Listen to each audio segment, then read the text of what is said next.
ロックシステム起動開始。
モデル X モデル Z 力をもっと力を私に全てを守る戦う力を守るんだ私が全部守るんだ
I think we have Senator Blumenthal remotely, is that correct? Mr. Chairman. Is it okay, Senator Blumenthal, if we move forward? Absolutely. Thanks very much. Okay, I'll make a brief opening statement. And this is about censorship, suppression, and the 2020 election. Sort of a deep dive when it comes to Twitter and Facebook about the platforms and the decisions they make, how they make them. Can we do better? Do we need to do better? So the first thing I want to talk about here is health risk associated with social media. A 2018 Pew Research Center survey of nearly 750 13 to 17-year-olds found that 45% are online almost constantly, 97% use social media platforms such as YouTube, Facebook, Instagram, or Snapchat. So why are we having this here? The products that these two companies offer, people like and they use. So bottom line is they've probably been more successful than their wildest dreams, and they're having to make decisions that offend people on the left and the right. And what we're trying to do is look at Section 230 and to see if it needs to be modified or changed, because Section 230 basically allows social media platforms like Twitter and Facebook to pass on information without legal liability. If a newspaper does something you don't like, you think they've slandered you in a certain way, you can sue them. If a news program does something that you think is out of line, even as a politician with a high bar, you can sue them. These companies have liability protection when it comes to the content that their users engage in. You can sue the person who gave the tweet, but you can't sue Twitter who gave that person access to the world in terms of what they said.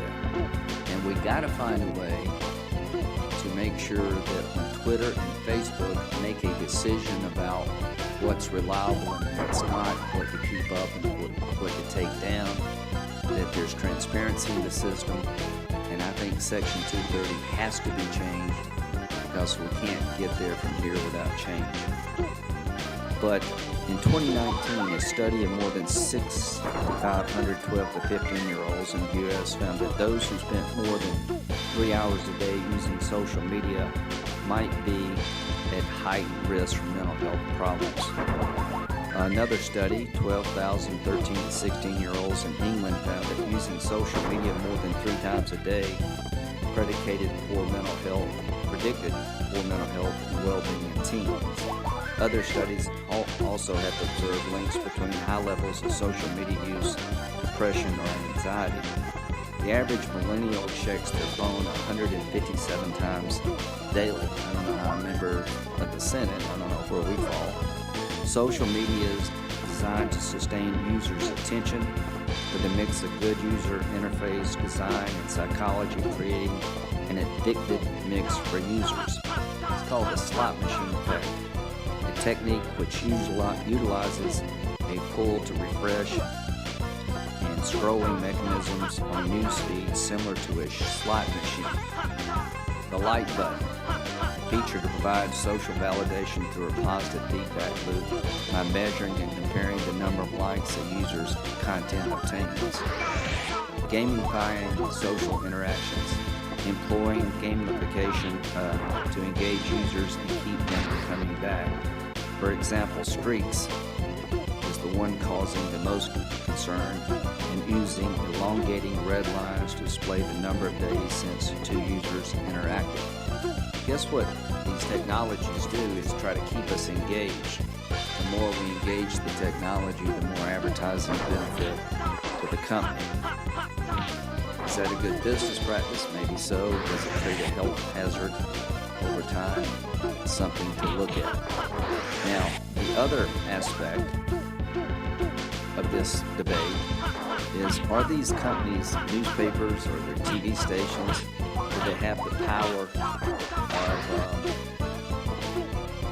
of media organizations that have rules and regulations and the current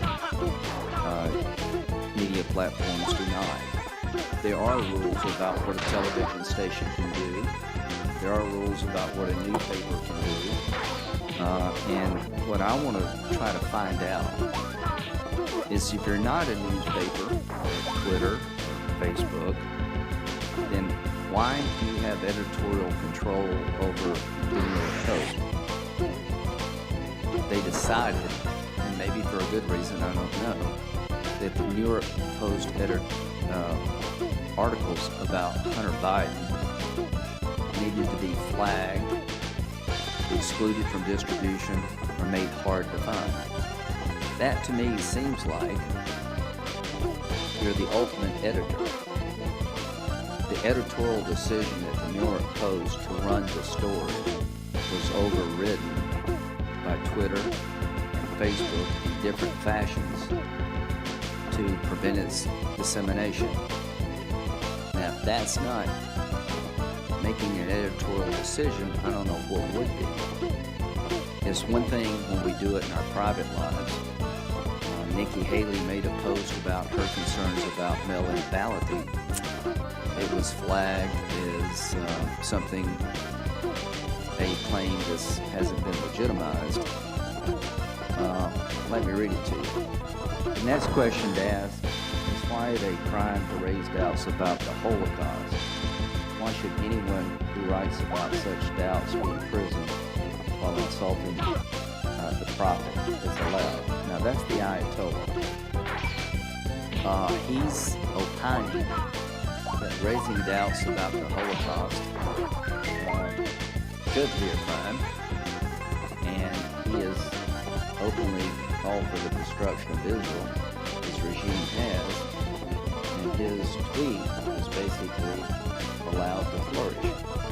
Here's what Nikki Haley said. Despite what the media tells us, election fraud does happen. Policies like balloting, harvesting, and mailing ballots to people who don't request them makes that easier. That needs to stop. This claim about election fraud is disputed. Well, that's her opinion. She believes, like I do, that mail-in balloting is right for fraud if you can't verify the signature. And if we just send mail ballots out to the world that are not requested, and you don't have a signature verification system that can be trusted, you have in fact led to harvesting of ballots for nefarious purposes. The question for us as a country, at what point do the decisions by these organizations cross a line? At what point do they have to assume the responsibility that Section 230 shields them from? And to the people about to testify, I consider your products to have changed the world mostly for the good. We're able to interact among ourselves. We're able to talk to each other and share life experiences. We're able to in real time communicate to our neighbors and our friends and those who oppose us what we think with technology that just makes it instantaneous and can literally light up the world. Section 230 was developed to allow these technologies to flourish. Early on, if you could sue Twitter or Facebook for content on a Facebook posting or a tweet, and they were liable by what somebody else said or what they felt or did, then the company would have probably never been in existence. The companies are trying to help us deal with child pornography. We have to earn it out, and to be able to maintain liability protections when it comes to sexual exploitation of media sites, social media sites, of sexual predators. This committee has passed a bill saying you can only maintain that liability protection if, in fact, you use best business practices. And that's what I think we need to do. My hope is that we change Section 230 to incentivize social media platforms to come up with standards that are transparent and opaque, that will allow us to make judgments about their judgments, that the fact checkers be known, that the community standards, who sets them, what are their biases, and give some direction to these companies because they have almost an impossible task. They're literally trying to engage in telling us what's reliable and what's not based on cable news commentary or tweets from politicians or average citizens. Nobody in a free society has ever had that responsibility before. And the question is, how do you control that responsibility? I don't want the government to take over the job of telling America what tweets are legitimate and what are not. I don't want the government deciding what content to take up and put down. I think we're all in that category. But when you have companies that have the power of governments, have far more power than traditional media outlets, something has to give.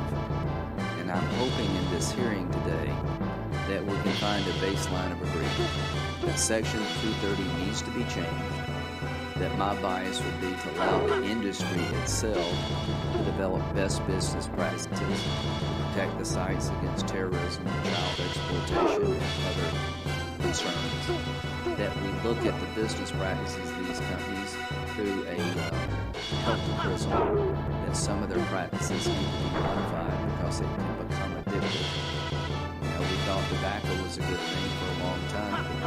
sent it to our soldiers in combat. The more we realized about the addictive nature back of it, the more we changed our mind about telling the public about the product. So whether or not we do that with social media platforms, that these platforms can be addictive if used too often. I don't know if we need to go there, but I do know that Section 230 as it exists today is active.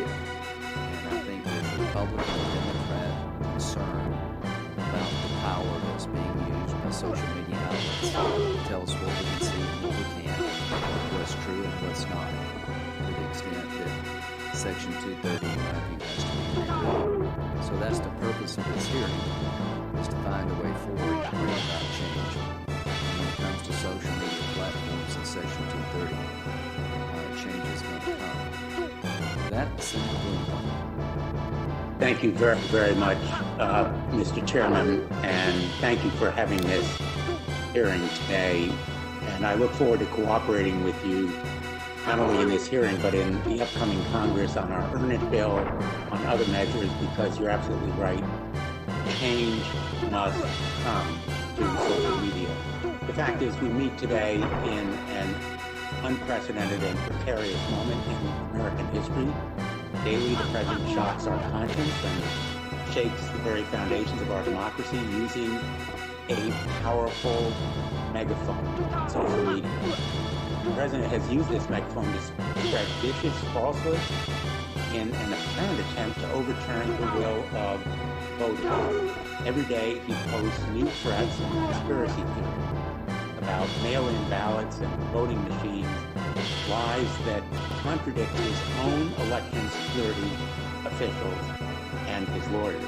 He uses this megaphone potentially to block a peaceful transition of power. Now, Mr. Zuckerberg and Mr. Dorsey, you have terrifying tools of persuasion and manipulation with power far exceeding the robber barons of the last Gilded Age.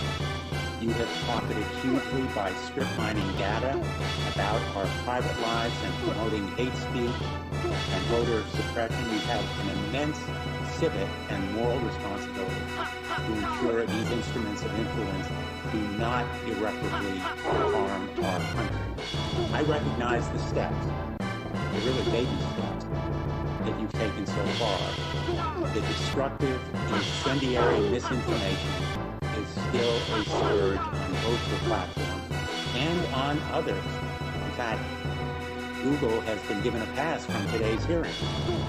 It's been rewarded by this committee for its timidity, doing even less than you have done to live up to its responsibility.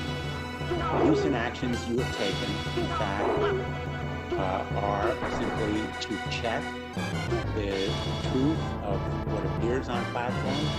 Often it is voter suppression and incendiary, malicious disinformation, and you've tried to slow its insidious spread. That's not sensible. That's moral and civic responsibility. Now, I believe, and I hope the chairman agrees, that a series of hearings on big tech is long overdue on antitrust issues, on privacy concerns, and Section 230. I have urged, in fact, a breakup of tech giants because they misuse their bigness and power. Breaking off, for example, WhatsApp and Instagram. Rigorous privacy protection, because consumers should have control over their own data. And indeed, Section 230 reform, meaningfully, including even possible repeal in large part, because their immunity is way too broad, and victims of their harms deserve a day in court.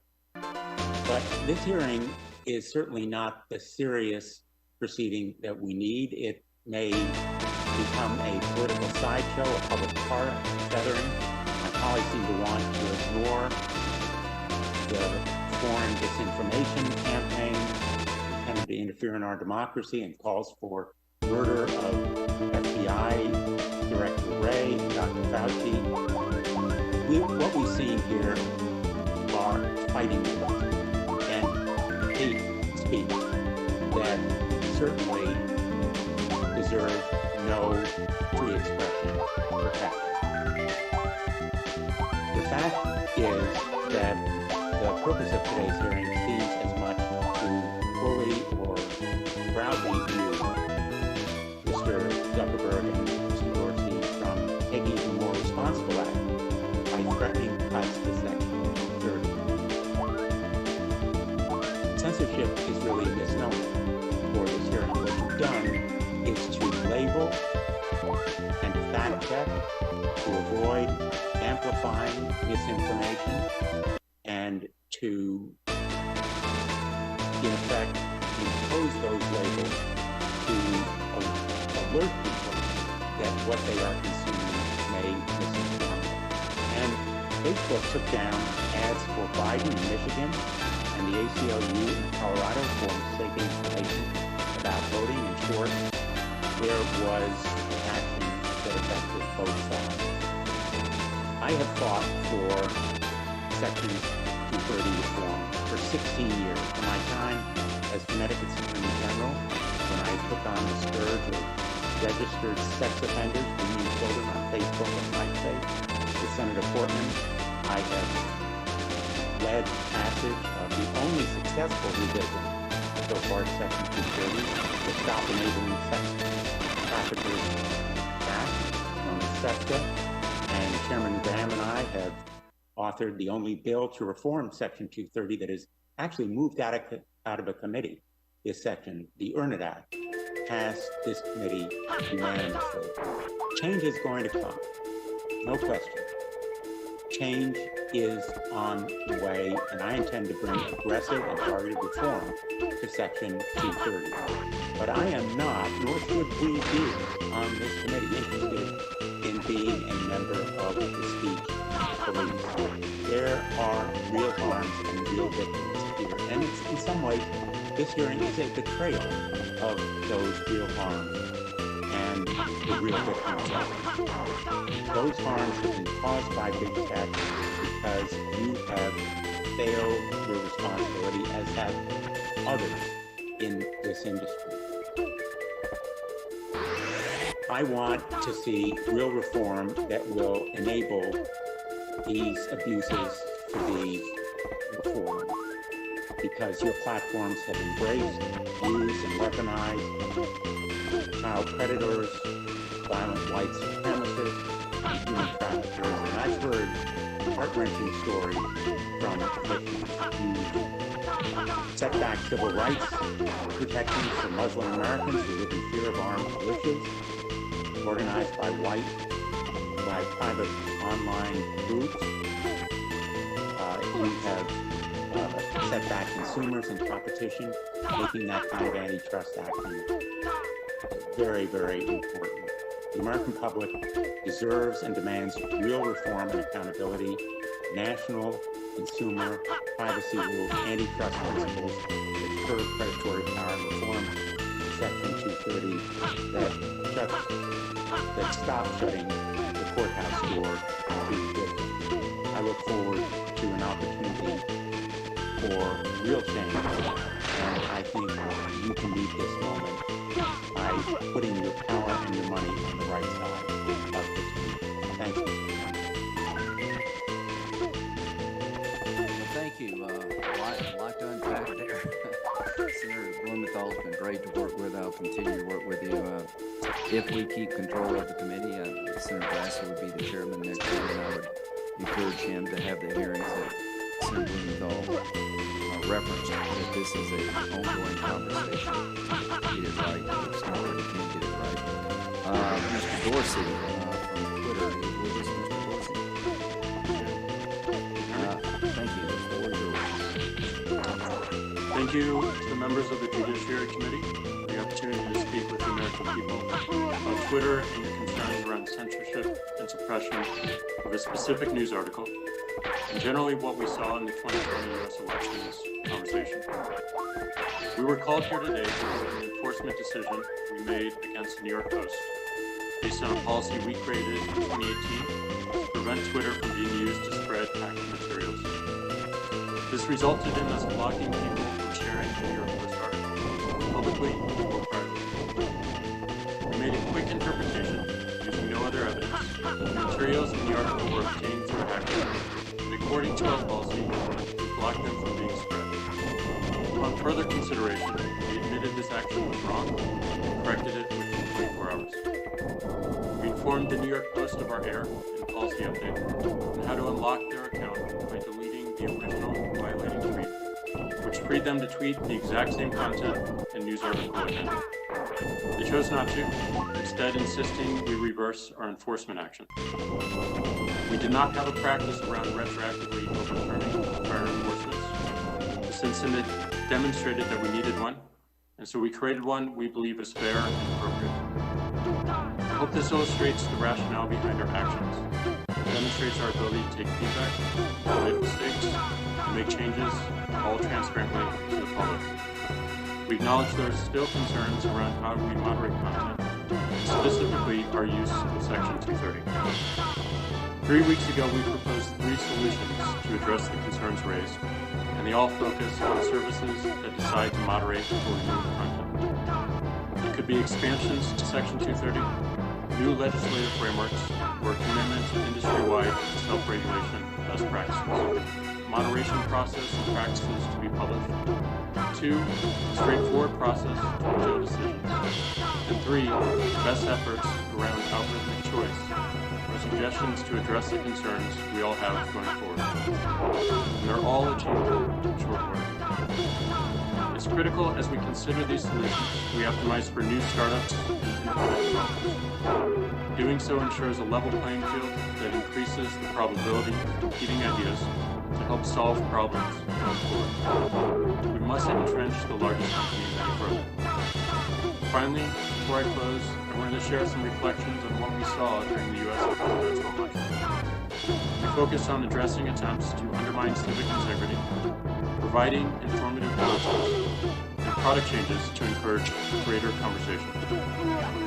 We updated our civic integrity policy to address misleading or disputed information that undermines confidence in the election, causes voter intimidation or suppression or confusion about how to vote, or misrepresents affiliation or election outcomes. More than a year ago, the public asked us to offer additional context to help make potentially misleading information more apparent. We did exactly that, applying labels to over 300,000 tweets from October 27th to November 11th, which represented about 2.2% of all U.S. election-related tweets. We also changed how our product works in order to help increase context and encourage more thoughtful consideration before tweets are shared broadly. We're continuing to assess the impact of these product changes to inform our long-term roadmap. Thank you for the time. I look forward to a productive discussion focused on solutions. Thank you, Mr. Dorsey. Mr. Zuckerberg. Thank you, Chairman Graham, Ranking Member Blumenthal, and members of the committee. At last month's hearing, I spoke about the role internet platforms play in supporting democracy, keeping people safe, and upholding fundamental values like free expression. People have deeply held beliefs about these issues and can reach very different conclusions about the right balance. We try to do what's best for our community and the world, acknowledging that there are difficult trade-offs. I believe that some of these trade-offs and decisions will be better made through a democratic process, and I look forward to discussing that today. But first, I want to update you on our efforts during the election. At Facebook, we took our responsibility to protect the integrity of this election very seriously. In 2016, we began to face new kinds of threats, and after years of preparation, we were ready to defend against them.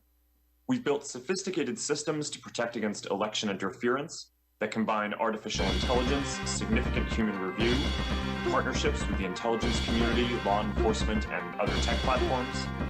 We've taken down more than 100 networks of bad actors who are trying to coordinate and interfere globally. We established a network of independent fact-checkers that covers more than 60 languages. We made political advertising more transparent on Facebook than anywhere else, and including TV, radio, and email. We introduced new policies to combat voter suppression and misinformation. Still, the pandemic created new challenges. how to handle misinformation about COVID and voting by mail, how to prepare people for the reality that results would take time, and how to handle if someone prematurely declared victory or refused to accept the result. So in September, we updated our policies again to reflect these realities of voting in 2020 and make sure that we were taking precautions given these unique circumstances. We worked with local election officials to remove false claims about polling conditions that might lead to voter suppression. We partnered with Reuters and the National Election Pool to provide reliable information about results. We attached voting information to posts by candidates on both sides, and additional contexts to posts trying to delegitimize the outcome. We locked down new political ads in the week before the election to prevent misleading claims from spreading when they couldn't be rebutted.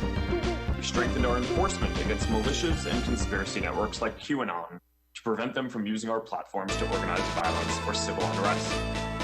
Altogether, I believe this was the largest election integrity effort by any private company in recent times. This is what people expect of us. And I'm glad that, from what we've seen so far, our systems performed well. But election interference remains an ongoing threat that will never fully be solved, so we continue to improve with each election. But our integrity work is really only half the story.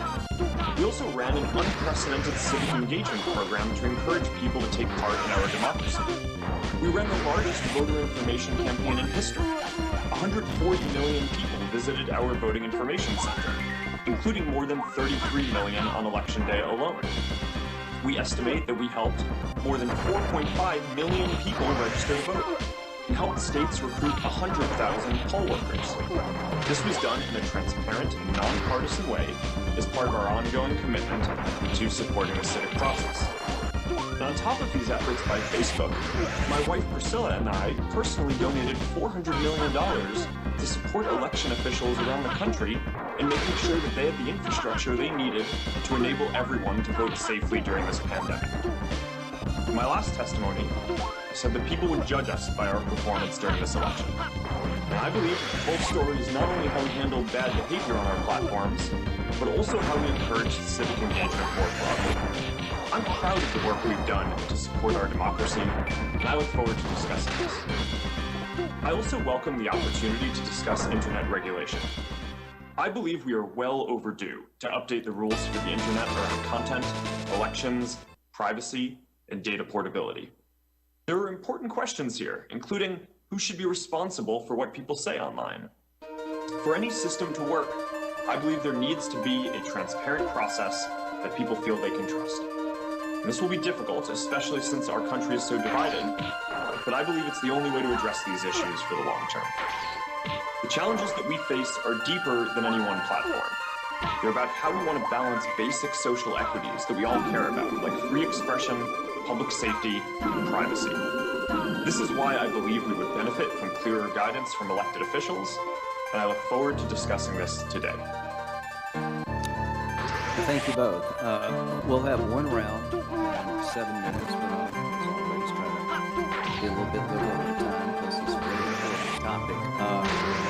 So let's just get right into it. Mr. Dorsey, you can go first, and Mr. Zuckerberg. When you heard Senator Blumenthal's opening statement and mine, what did you get from it? Well, I think you pointed out that we are facing something that feels impossible. We are required to help increase the health of the public conversation, while at the same time ensuring that as many people as possible can participate. And in order to do so, we need to make policies so that people feel safe and they feel free to express themselves, to minimize threats of abuse, of harassment, of misleading information, of organized campaigns to artificially amplify or influence a particular conversation. And that policy creation, that enforcement, is challenging, but also it is more or less opaque to the public. And that's where I think we have a gap. We have transparency around our policies. We do not have transparency around how we operate content moderation, the rationale behind it, the reasoning. And as we look forward, we have more and more of our decisions, of our operations, moving to algorithms, which have a difficult time explaining why they make decisions, bringing transparency around those decisions. And that is why we believe that we should have more choice in how these algorithms are applied to our content, whether we use them at all, so we can turn them on or off, and have clarity around the outcomes that they're projecting and how they affect our experience. Mr. Zuckerberg, very quickly, what did you hear? Senator, I heard that there are issues around content moderation, as well as other areas. And frankly, I'm optimistic from the statements that we may be able to move forward and hopefully update some of the rules for the internet around these areas. I've been encouraging and hoping that we would do this for a couple of years. And from your opening statements, it sounds like there may be now enough common ground on views that real progress can be made here. So from my point of view, the question for us is, when it comes time to flag content as being reliable or not reliable, do either one of you believe that the government should do that? Is that a solution where the government sets a regulatory scheme that talks about what should be up and what should be down? I don't believe so. I think that would be very challenging. Do you agree with that, Mr. Zuckerberg? Senator, for certain types of illegal content, I think it may be appropriate for there to be clear rules around that. But outside of clear harms, including things like child exploitation and areas like that, terrorism, I would agree with your sentiment that that's not something that government should be deciding on a piece of content by piece of content basis. So if we take the government out of the picture, at least in non-criminal areas, should we leave it up to the industry to come up with best business practices in terms of how to moderate content? I think that's best. I think we need to align around the problem that we're trying to solve. And there are many solutions to solving those problems, but I think we also have to focus our efforts on what is going to have the greatest impact. And we believe that the greatest impact is going to be found in how we deal with algorithms, how we use those algorithms, because they are responsible for showing us what we see or what we don't see. And there needs to be more choice in their use. Do you agree with that, Mr. Zuckerberg?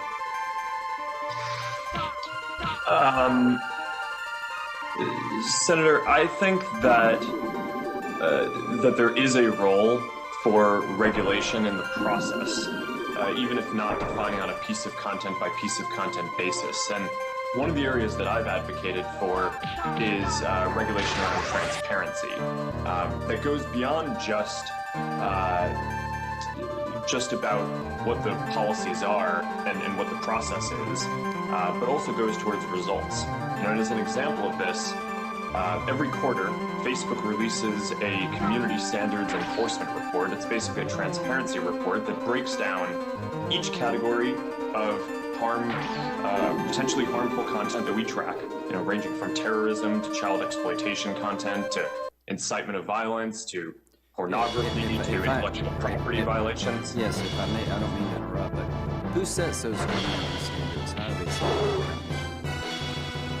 them? Senator, we have a policy team that consults with a number of different stakeholders and outside groups to make sure that we're getting feedback from a broad swath of our community for all the concerns. Is that publicly known? Senator, I believe so. And our head of content policy has testified publicly multiple times. So when it comes to fact checking, would you give us a list of the people you use to fact check? Senator, yes. We work with a number of independent organizations that are accredited by the Poynter Institute, and they include Reuters, the Associated Press, Agence France Press in the United States, USA Today, factcheck.org, Science Feedback, PolitiFact, Check Your Fact lead stories in the Dispatch in the United States. Okay, I think it's important for the public to know who sets community standards, how they're set, who does the fact checking, who you rely upon to do that. I think that would go a long way to people having a better understanding of the decisions you make. Mr. Zuckerberg, do you believe your product can be addictive? Senator, we certainly do not design the product in that way. We design the product to be as useful and meaningful as That's possible. not my question. We take steps. My question is that there seems to be an ample body of growing medical evidence that social media sites have an addictive nature to them. Do you agree with that? Senator, I don't think the research has been conclusive, but it is an area that we care about and study. We certainly do not want our products to be addictive. We want people to use them because they are meaningful. Do you? And we take steps to make sure that this is the case. So, for example, we don't give the team that's running Newsfeed a goal around how much time people spend on our products, which goes counter to a lot of the memes and misinformation out there around how we operate. But my goal is to help people connect and find content and interactions that are going to be meaningful to them on our service. And our view is that if that's what we deliver over the long term and people find the services useful, then they'll use them more. But I don't think that companies should be optimizing to just encourage people to spend as much time as possible on them. Well, time's about up. Have you seen the movie Social Dilemma? Senator, I'm familiar with it. Hey, have you seen it, Mr. Dorsey?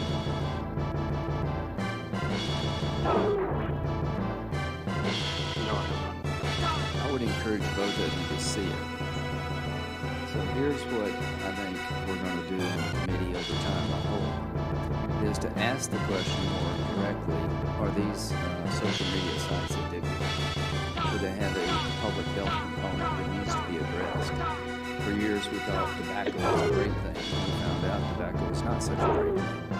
The medical science around these websites are becoming very concerning to me, particularly among children.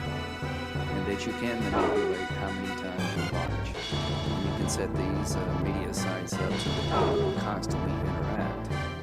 So, to both of you, I appreciate coming before the committee. We've got a long way to go. I don't think the government needs to regulate what we think or what we say. We've got to up our game here. And I'll end with this last question. Do both of you support change to 230, reform of Section 230? Senator, I do. Mr. Dorsey? Senator Blumenthal? Thanks, Mr. Chairman. Let me bring this down to very practical terms. We're in the middle of another election. This election in Georgia could determine, in fact, which party controls the United States Senate. I'm concerned that both of your companies are in fact backsliding or retrenching, that you are failing to take action against dangerous disinformation, exactly the same kind of voter suppression tactic that existed in the last election, and that you are in fact reducing content modification. The fighting words and hate speech in the last one, including flame comments, and sending poll workers into hiding, discourage people from coming to the polls. We have to expect the same kinds of malign tactics. In fact, they are already visible, and I'm going to ask, Mr. Chairman, that these posts and tweets be entered into the record, if there's no objection, that are aimed at delegitimizing the election in January. My question to you is, will you commit to the same kind of robust content modification playbook in this coming election, including fact-checking, labeling, reducing the spread of misinformation, and other steps, even for politicians in the runoff elections ahead.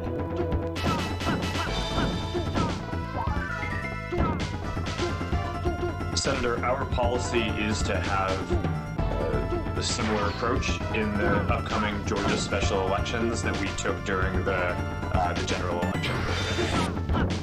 Mr. Dorsey? Yes, we do. We intend to learn from the experience with this election and bring all that learning going forward. During the past election, there was rampant disinformation on social media in Spanish-speaking sites, repeating QAnon conspiracies and false claims of election rigging. In my view, you need to do better. Will you commit to taking an modification for Spanish-speaking communities before the Georgia runoff? Senator, this is something that we are already working on and worked on ahead of the general election. We have multiple fact checkers who focus on the Spanish as a language, and we made sure that we translated our voter information center into Spanish, which we showed at the top of Facebook and Instagram to everyone who uses those products in Spanish in the U.S. Those are a couple of the steps that we've taken, and we're certainly committed to focusing on this. And yes, we will, in partnership with Latinx civil rights groups. I'd like to know, and perhaps you could submit to me within 1 week, what additional steps you're going to take, because this Georgia runoff is underway, and as I've indicated, I've seen a backsliding and retrenchment that is very deeply troubling, that have enabled the spread of this disinformation, the restarting of certain algorithms, for example, that promote or amplify misinformation is very, very troubling. And I think I want to know within a week what additional steps we're taking to enhance the efforts to stop this kind of anti-state. Let me ask about Facebook community standards that ban language that, quote, incites or facilitates serious violence. As you know, on November 5th, Steve Bannon, in a Facebook Live video, called for the beheading of Dr. Fauci and FBI Director Wray for not acting more favorably towards President Trump. Twitter banned Bannon for these remarks. You removed the video, Mr. Zuckerberg, but on Thursday you reportedly told Facebook employees that Bannon has not violated enough policies and said he should be banned from Facebook. My question to you is, how many times has Steve Bannon allowed a call for the murder of government officials before Facebook suspends his account? Senator, as you say, the content in question did violate our policies, and we took it down.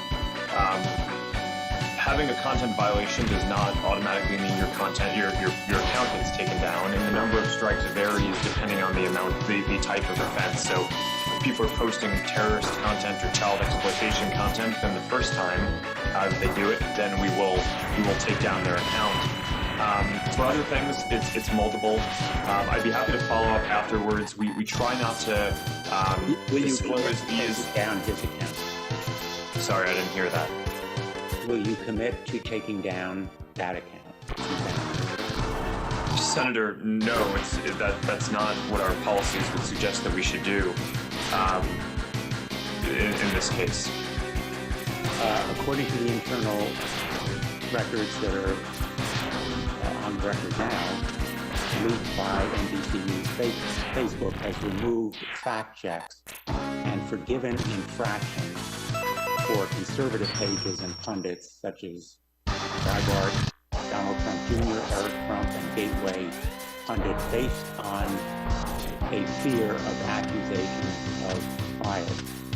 Has Facebook avoided penalizing or fact-checking conservative pages that have violated its policies based on concerns of political bias and allegations of bias? Senator, no, we haven't done that. And I think that those reports mischaracterize the actions that we take. I'm not aware of any instance where we have overturned a fact check specifically. And certainly no action like that would be taken for the reasons that you're saying. What we do sometimes is apply some judgment on whether the repeat offender policies would render too harsh of a penalty, but that's different from overturning a specific fact check, and is not done for the reasons that you said. Well, I'm very concerned that, in fact, Facebook seems to have a record of making accommodations and caving to conservative perspective. And the president has tried to use an executive order on Section 230 to again bully or browbeat and exert pressure on you and others in this industry. They're, in fact, working direct and they're winning. Let me ask you about antitrust issues.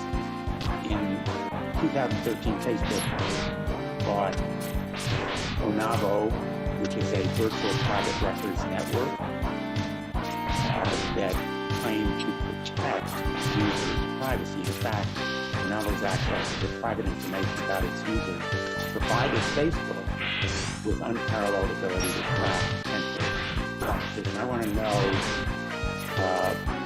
whether Facebook used data from Onavo when it decided to purchase WhatsApp in 2013. Senator, I believe that data from Onavo was one of the sources that the team looked at, but I don't think it would have taken using Onavo to understand that WhatsApp was a great product, and I don't think that was determinative in my decision to pursue that. Well, in fact, the House antitrust report says Onavo data was used to determine whether WhatsApp was, quote, killing Facebook messages, end quote. My time has almost expired, but let me just say finally that antitrust action by the Federal Trade Commission is long overdue. I believe that decisive action is necessary, including very likely breaking up Facebook as a remedy. All options ought to be on the table, including the best of Instagram and WhatsApp. The FTC ought to impose strict conditions on how Facebook uses consumer data and competes with rivals, because the abuse of competition must end. Mr. Chairman, I asked for 2 letters from civil rights groups regarding disinformation and hate speech on Twitter, Facebook, and YouTube, and also a letter from a coalition of children's protection advocates on the Internet Act and child sexual abuse material on digital platforms beyond the record. Thank you both for being here. Thank you.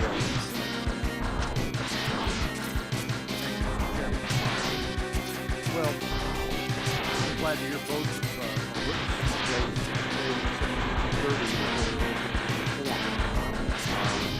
because I think it's fair to say the Internet's outgrown Section 230 while we've made some modifications that come to terrorism and child exploitation. There's more to do. But I think the question is going to be how this regulation is going to come to pass. I know there's some, including on this committee, who suggest that maybe we ought to create a private right of action so that individuals can sue over claims of violated rights on your platforms. I think that's one form of regulation. It's called regulation by litigation, but it's certainly not my first choice. It's not optimal. And I don't think it's something we ought to be embracing. But I do think it's critical that each of you and your counterparts work with us to try to come up with something that will address the concern. And the basic concern I have is it's hard to know exactly how to classify your business.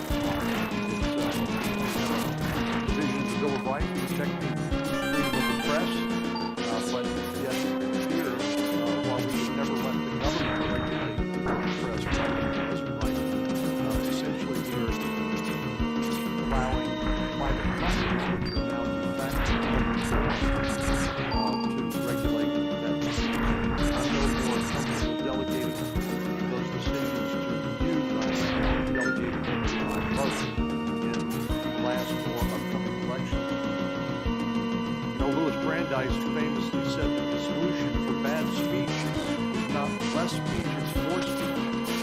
And it seems to me like the practices that you are engaging in, tag, remove, and otherwise censor speech on your platform violates that principle. I'd like to know why that shouldn't be a better approach by allowing more speech rather than censoring what is perceived as bad speech. And then, as I think I've discussed with you, Mr. Zuckerberg, I think we're all sort of struggling to come up with what the appropriate analogy here is to your business model. We know as newspapers have become less profitable and many of them have gone out of business, there's been consolidation in the news media. There is a proliferation of cable TV shows and people being able to get information through a variety of sources, but there's no Walter Cronkite or the big TV networks that with the trusted anchor person who people have confidence in, that they will shoot with them straight. And so I know it's a very difficult thing to manage, but I would just encourage both of you not to wait for the lawsuits. We saw what happened to Microsoft. I think Bill Gates said that was one of the biggest mistakes, failing to engage with some of the antitrust concerns when it came to Microsoft, and he learned that the hard way. And I think there is a better way for the American people, and that's if we work on this together. Mr. Zuckerberg, I believe that Facebook publishes on a quarterly basis a report of its actions in this area. Is that correct? Senator, that's correct. And could you describe that for us and what motivated you to undertake that sort of transparency? Yes.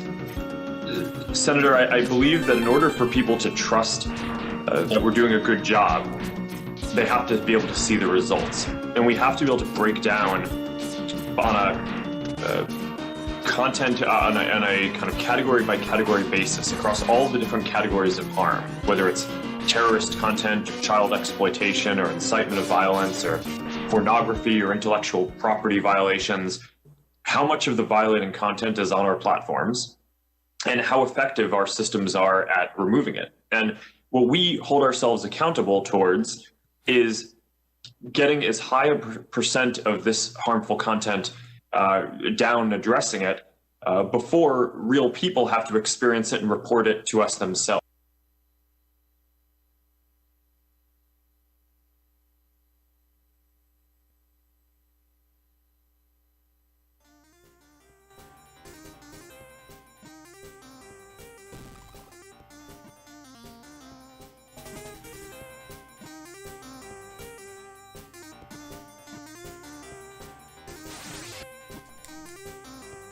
Otra vez, qué porquería. Sí se puede hacer que... Qué gracia. Sí se puede hacer que... que los enemigos salgan del otro lado ahí, dejándote subir rápido y poniéndote un golpe para hacerlo y ya, pero...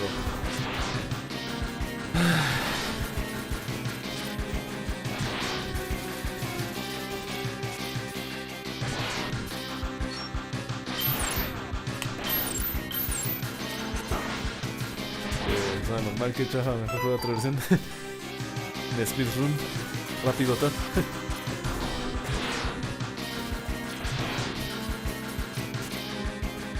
Ah.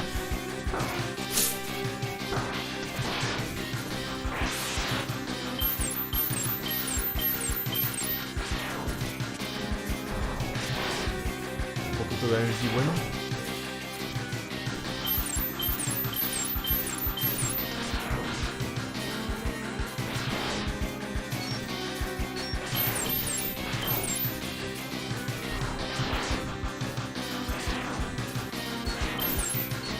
No, ¿por qué?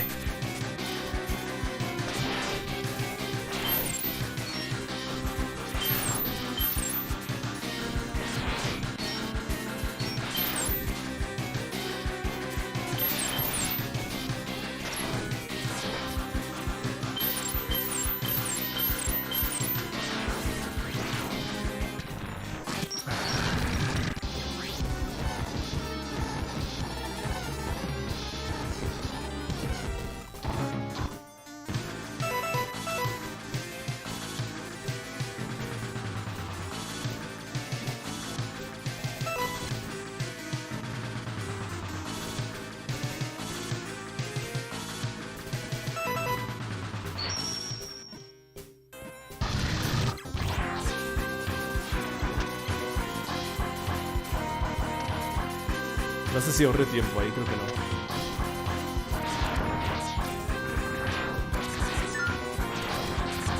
¿Por qué pasa eso?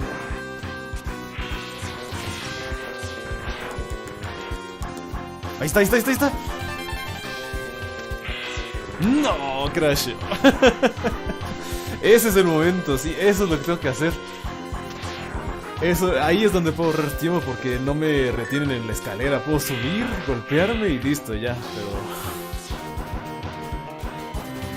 Crashea.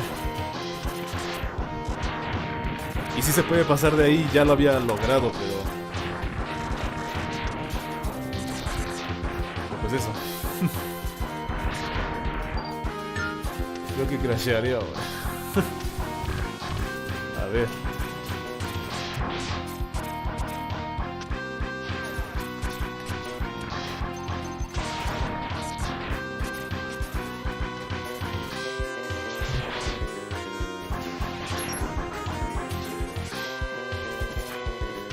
Ahí está, también, bien, ya está, ahí está.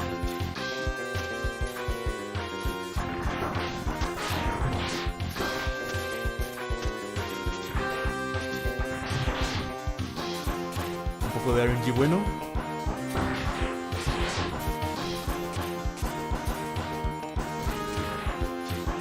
Y ya morí. Ay, es que esta parte siempre... O en los picos o crasheando. Es que ese es el único nivel donde me fastidio con esa cosa.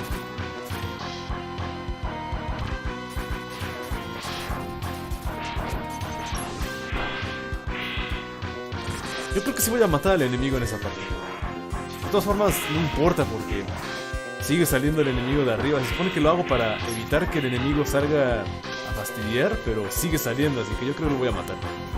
Así me ahorro tiempo. Este sí lo dejo.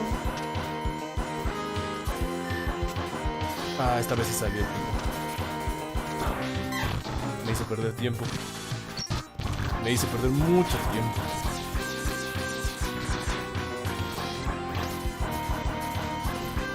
Es que sale ese, entonces.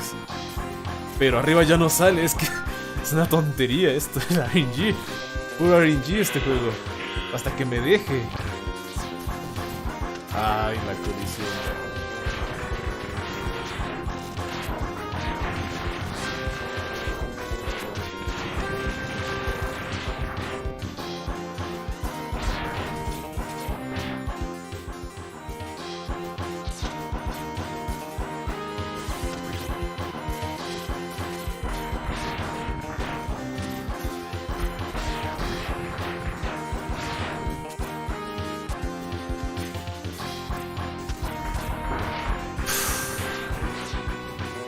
Qué rayos. Es difícil esto, es difícil, muy difícil. Ah, estuve entrenando ayer y me estaba fastidiando tanto que... Ya mejor lo dejé.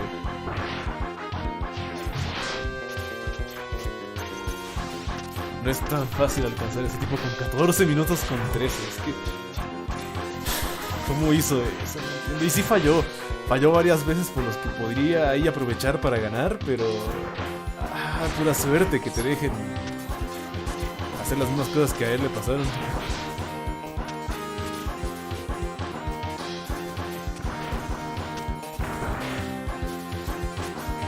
Miren eso, ahora no salió el enemigo de acá arriba.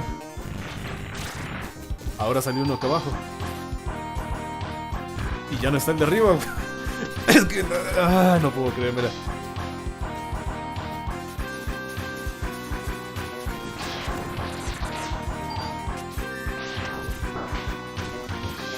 Una vez pude pasar ahí ileso. También estuvo bueno.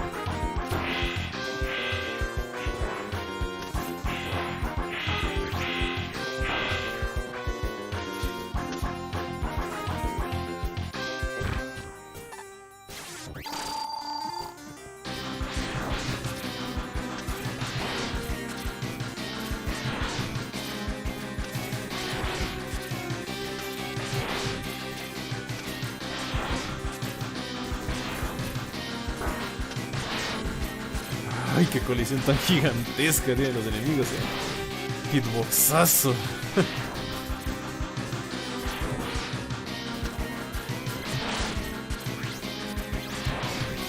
No lo pude matar, me quitó tiempo.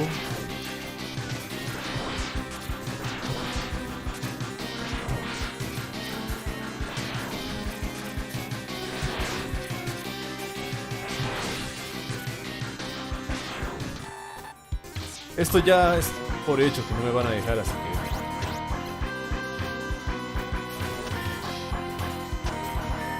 que... Eso sí, no crashea primero.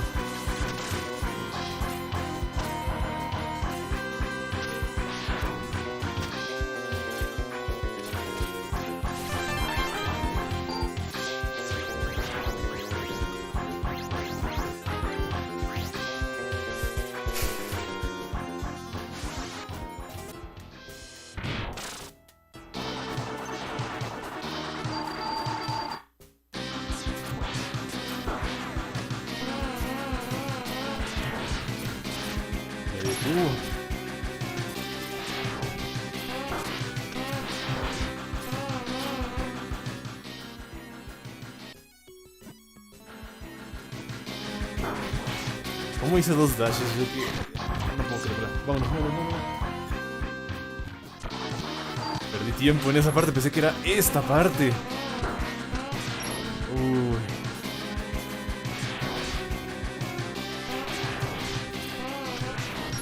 Ahora no hay enemigo en esta parte, ¿qué rayos?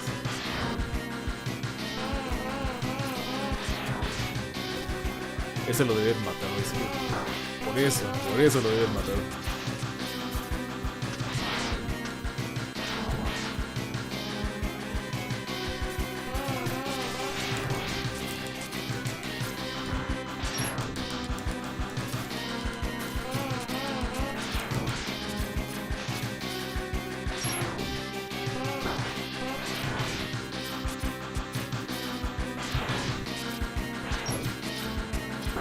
Pura partida personalizada en este juego, sí, exactamente.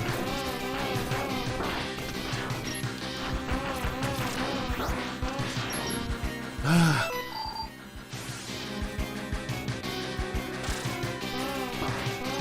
Dos minutos en cada nivel. 16, no, eso no está mal. Algo anda mal aquí.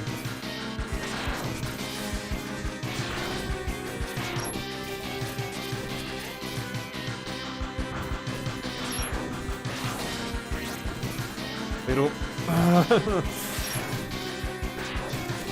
¿por qué? ¡Ah!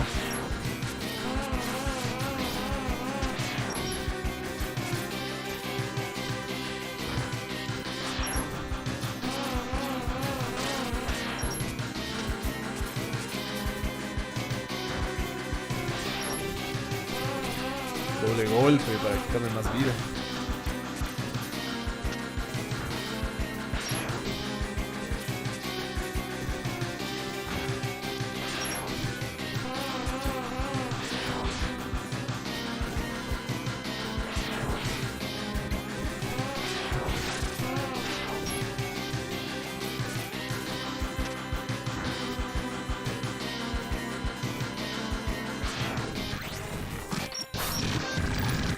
Ese lo debe haber matado otra vez.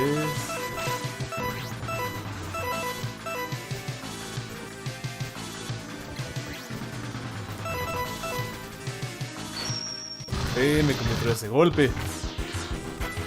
Otra vez ese golpe.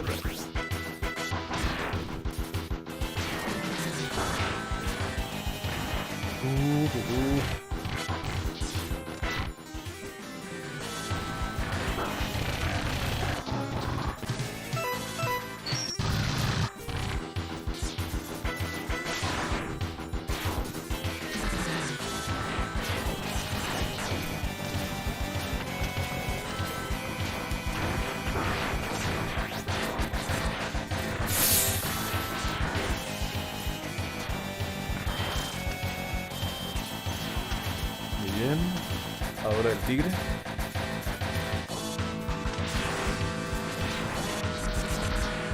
El tigre es para ahorrar tiempo. Según. Ya valió.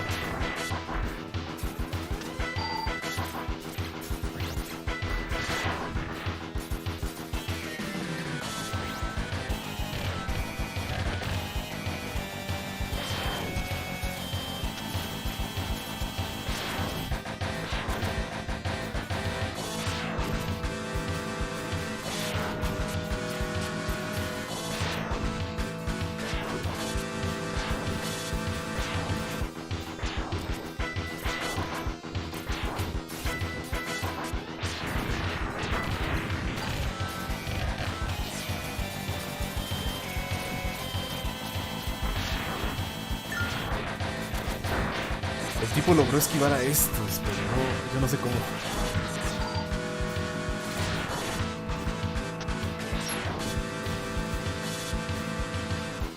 Pero... ¡ah, qué asco!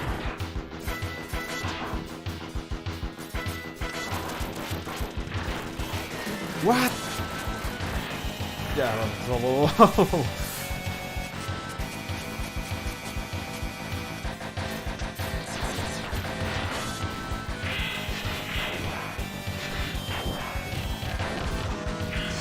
No, que... esto es lo que más me da asco del tigre asqueroso que se larga. Lo primero que hace es largarse.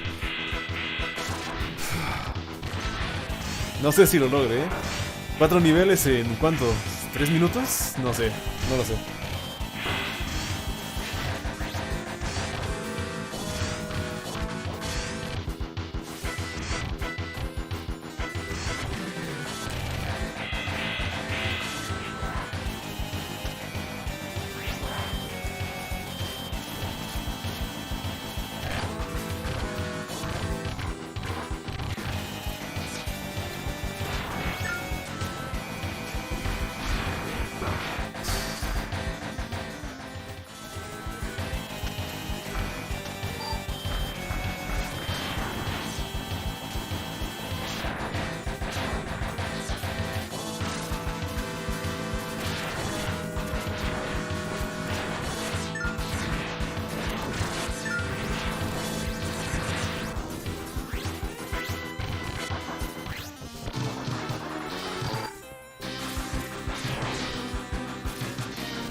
Parte RNG.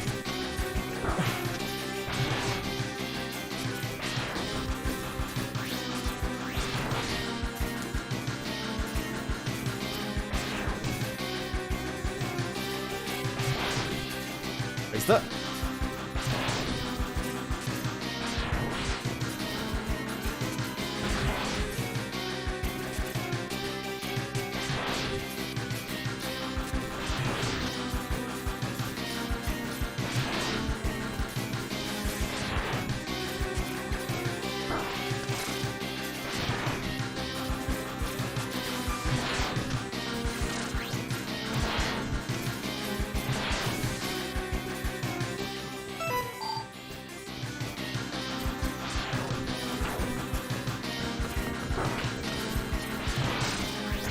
Rápido. No se pudo, burro, no se pudo. 3 minutos para hacer... ¿cuánto? No, es que esto es una pompa. No puedo. ¿Cómo rayos le hizo ese sujeto entonces? No entiendo cómo le hizo para ahorrar tantos segundos. Pura suerte entonces.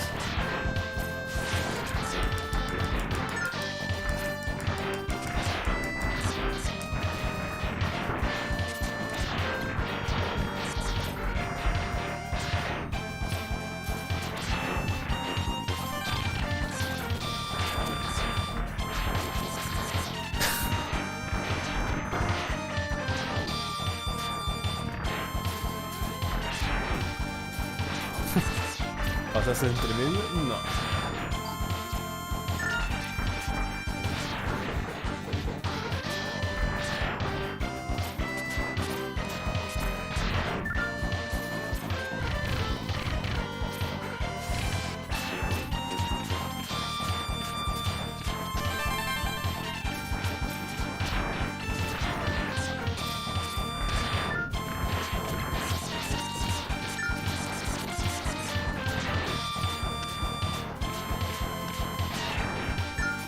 No comerme el golpe de aquí.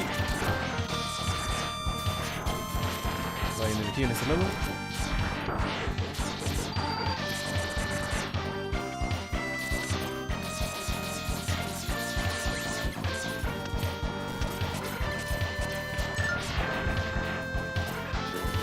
¡Ah!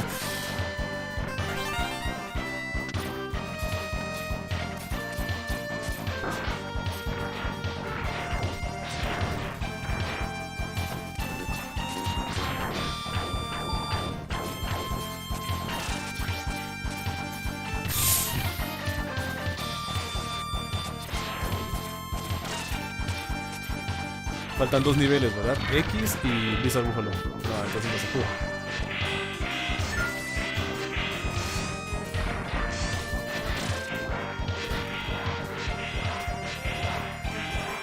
Con 29.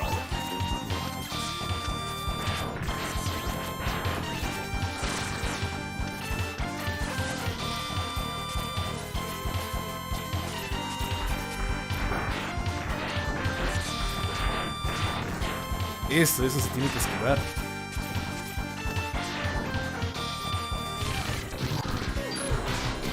De alguna forma se tiene que esquivar.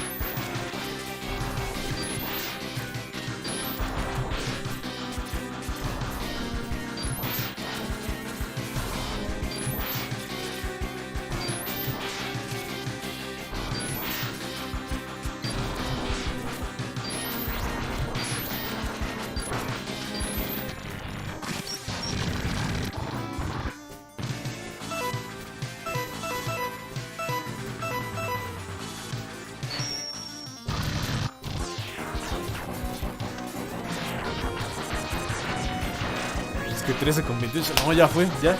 Me quedan 30 segundos para hacer el otro nivel. ¿Qué rayos? ¿Cómo perdí tanto tiempo? Es que no entiendo, no puede ser.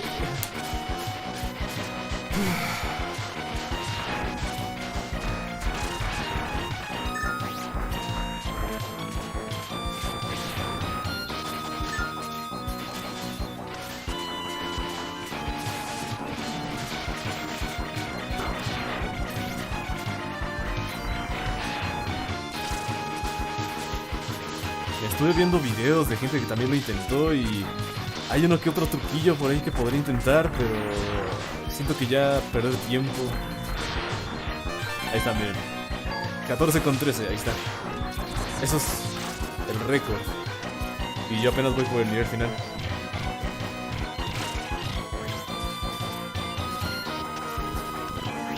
Es que las codicio, así dan coraje.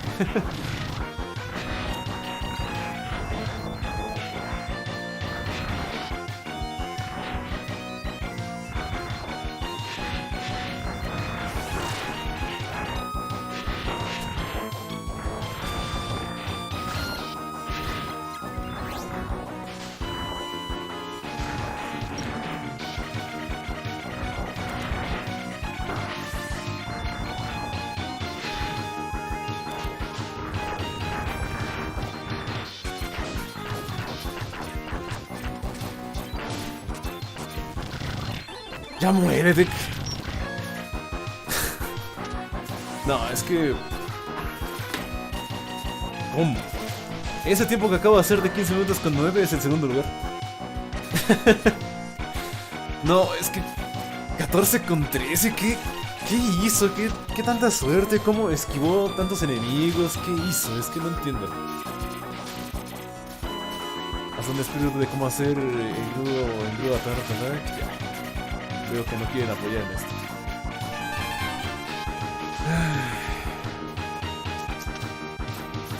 ¿Desde cuándo se puede usar poderes en este juego? Ah, no lo sabían, ¿verdad? Que se pueden usar poderes. Lo averigüé también gracias al speedrun. También no sabía eso hasta que el Guamuel lo probó y lo averiguó también. Quería intentar uno de Mega Man X3 de Genesis también, pero como que ya no le gustó. Sí está medio estresante, ¿no creen? Yo creo que está muy estresante.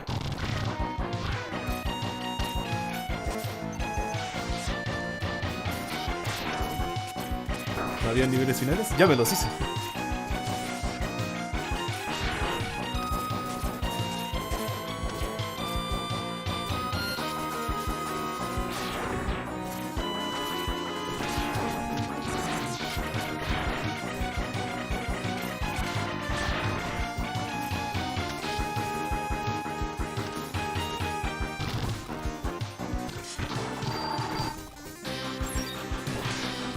No se puede.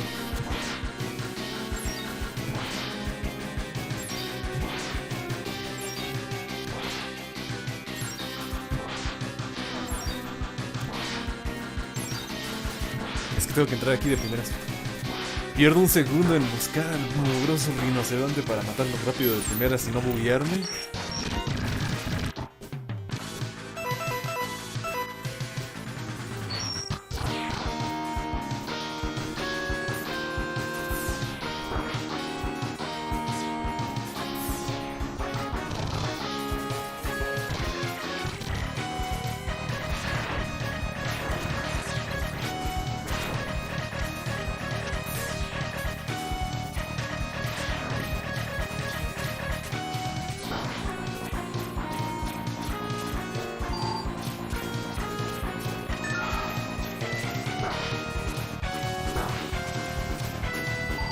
fea la cosa, ¿verdad?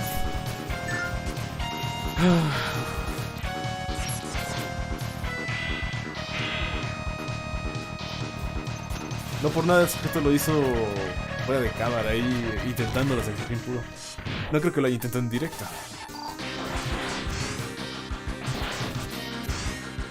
Tal vez fuera de cámara reintentando y reintentando hasta que por fin se pueda. Tal vez ahí, pero...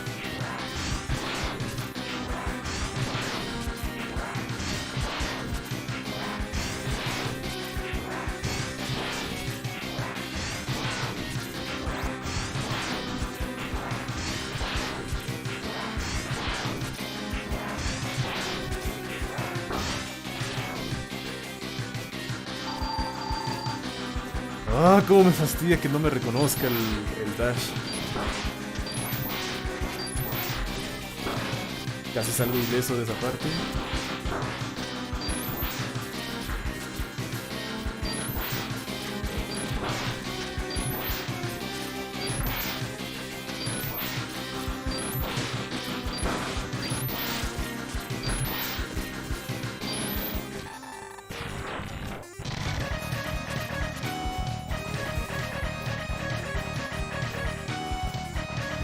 El tipo lo que hace es un dash directo hasta acá, ahí ahorra un segundo.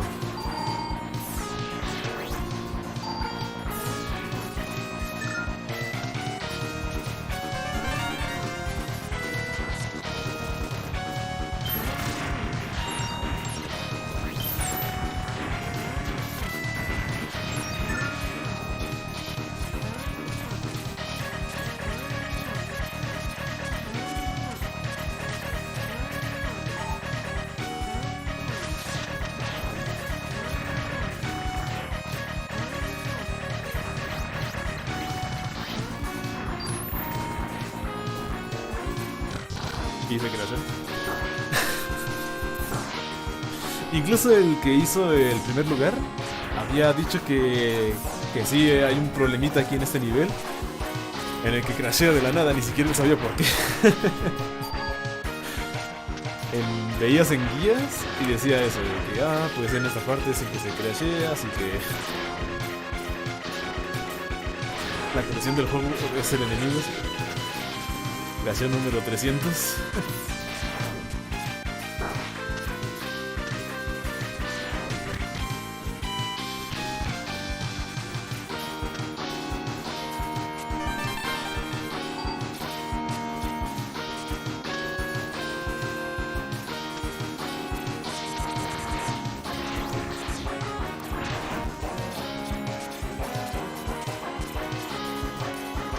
No se preocupen que si igual no lo logro, hay un juego que sí lo vamos a poder hacer. Dos, de hecho.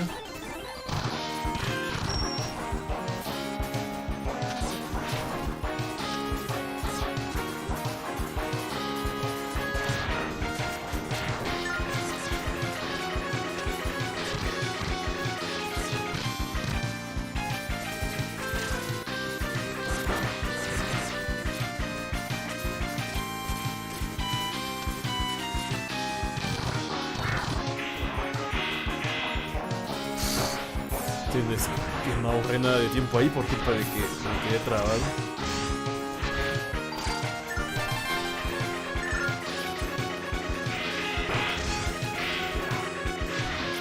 Debe haber una forma de ahorrar tiempo. ¿Cómo?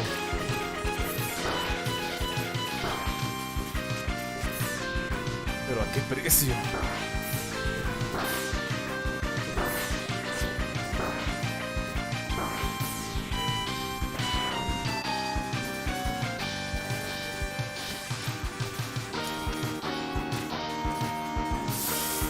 Ay, justo ahora que sí había salido, qué porquería. Como odio a este enemigo, Lo detesto con todo.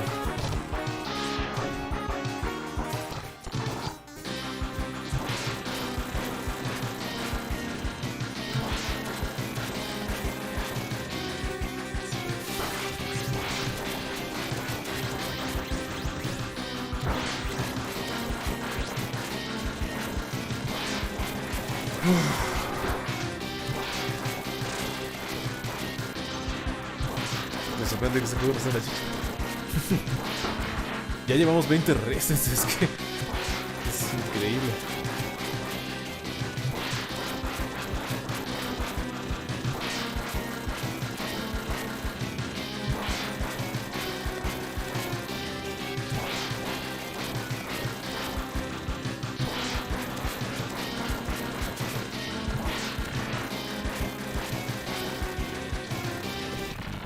Wow.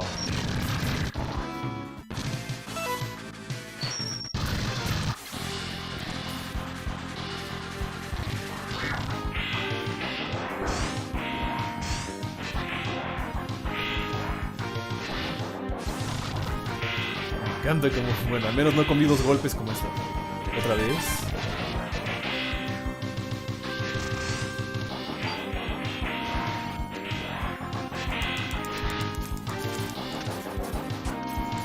No, es que me encanta como este juego es una maravilla. A veces hay una cosita por ahí, algo que te hace perder tiempo. Es que me encanta cómo se alinean los planetas para fastidiar.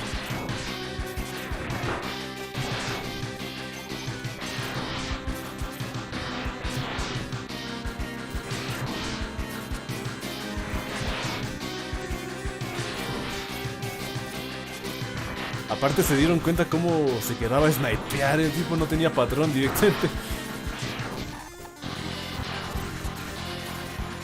Veía que funcionaba esa posición, ahí se quedó a seguir disparando la porquería.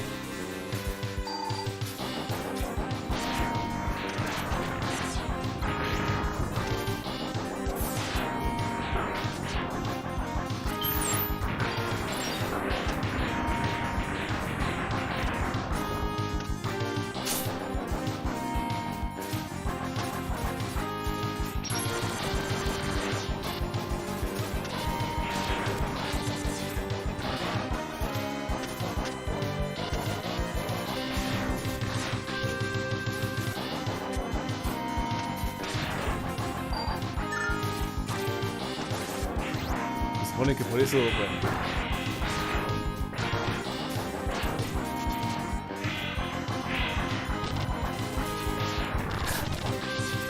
¿No es fascinante el hitbox de este juego?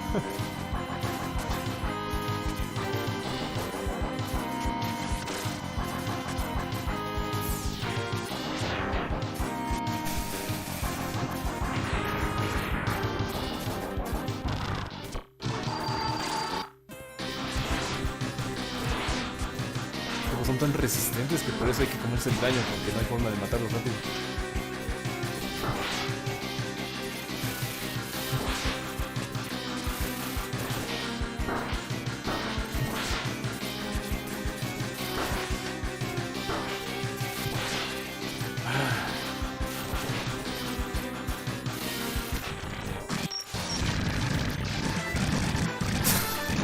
No hay forma de hacer que esto salga bien.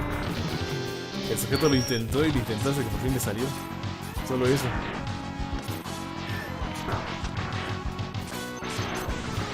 Lo bueno es que puedes decir que serás el segundo speedrunner del X3 de Genesis. Pero yo no quiero ser el segundo, yo quiero ser el primero. Y sí se puede, sí se puede. Porque el que hizo el speedrun del primer lugar hizo muchos fallos de movilidad. Ahora crashó en esta parte. Cada vez crashea más seguido. No, esto está muy mal. Esto está muy mal.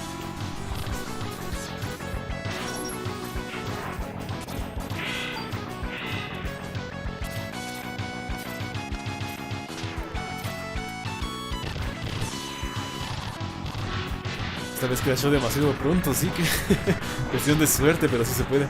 Es que en teoría sí se puede, pero pues ya ves. Intentar y reintentar hasta que por fin.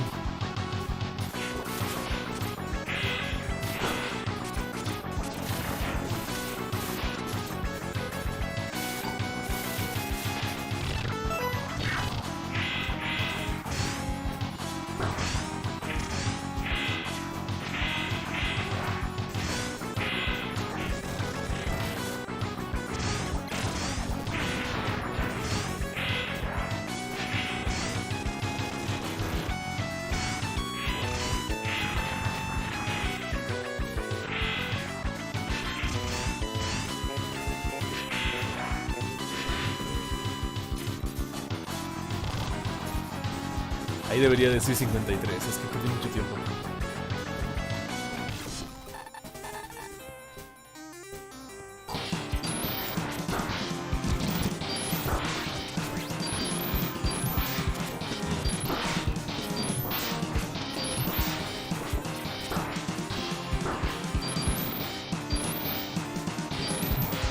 ¡Ah!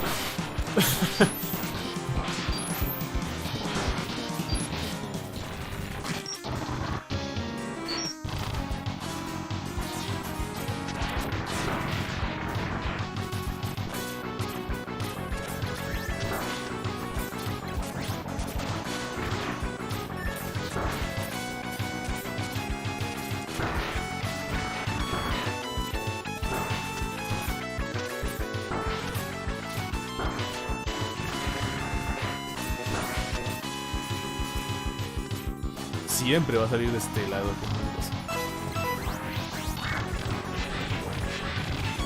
Y crasha. Ese es el único fastidio extra de este nivel, que además de estar difícil, crashea. Si te estaba saliendo excelente y crashea ahí, pues ni modo, ¿qué se le va a hacer?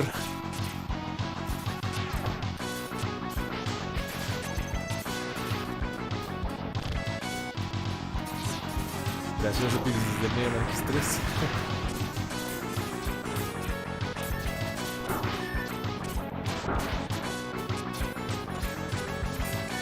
Aparte vi las reglas, y las reglas del juego para tener el World Record era: acábate todos los stages y ya.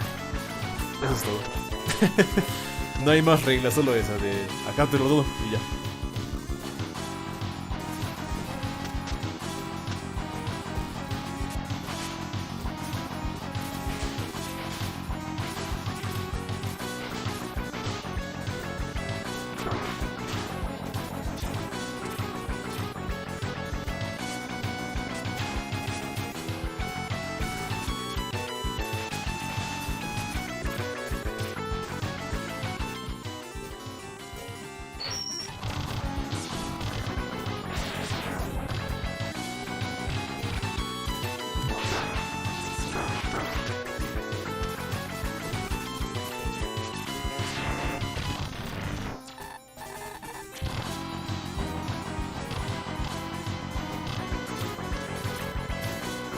Lo hice mal ahí. Perdí segundos.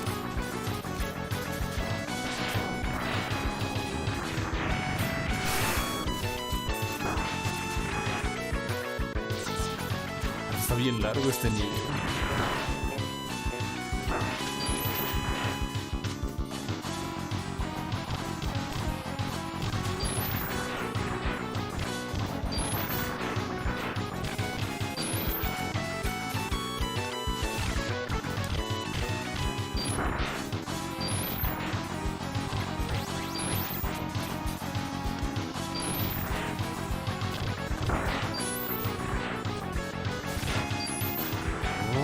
No puede ser, con esos enemigos, qué asco me dan.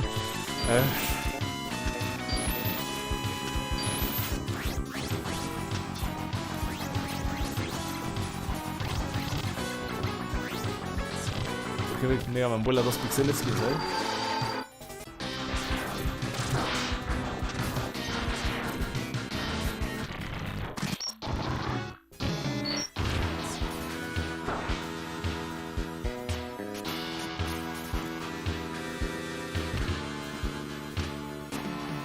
Casi me da, casi me da porque te pueden pegar, incluso si estás lejos de ellos.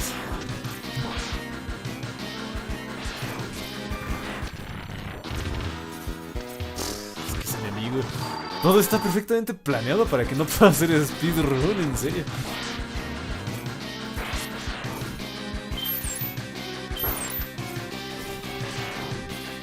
Como que supieron poner bien los enemigos para que te estorben justo cuando vas a máxima velocidad. Como en Sonic.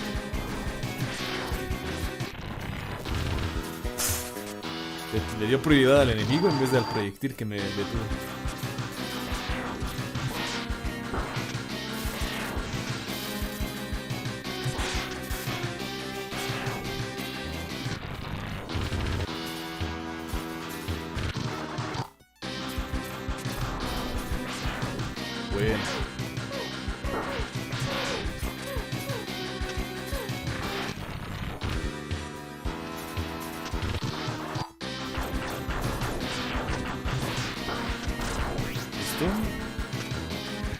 ¿Cuánto se tardó el sujeto en superar el nivel del rinoceronte? 2 minutos, lo mismo que yo. A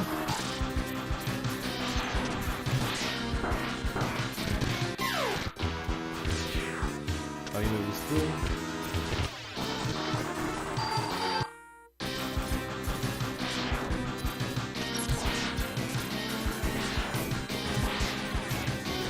¿Por qué? Es que no entiendo por qué el golpe fantasma ese.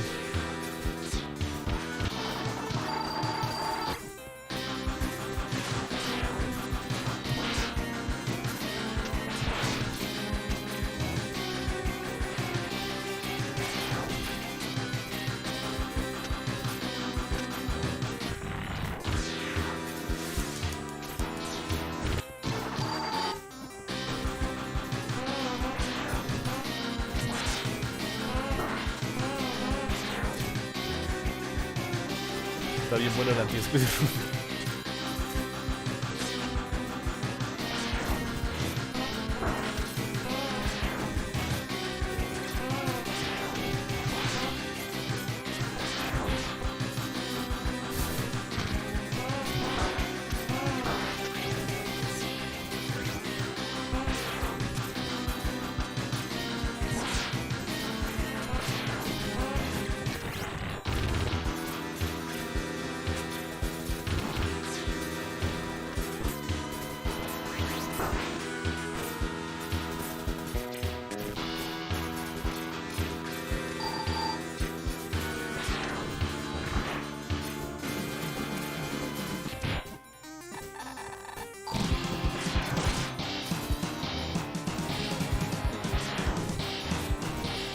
Pucha, ya ve.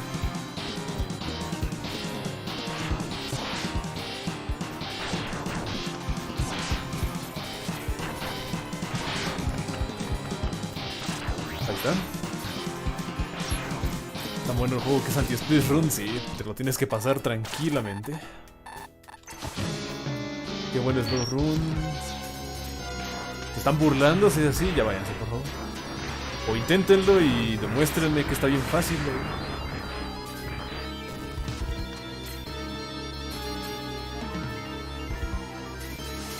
Ando viendo demasiado bardeo de a gratis, no sé qué les está pasando ahora.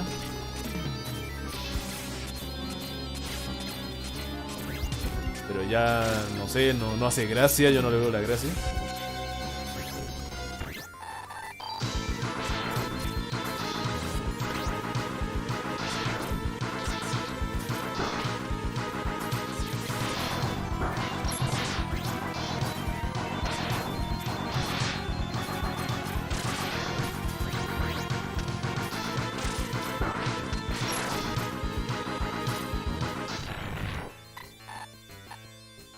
¿Por qué? ¿Por qué? Es que súbete.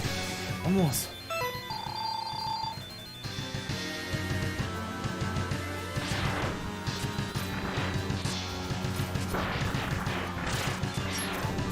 No, ya valió. ¿Por qué pasan estas cosas?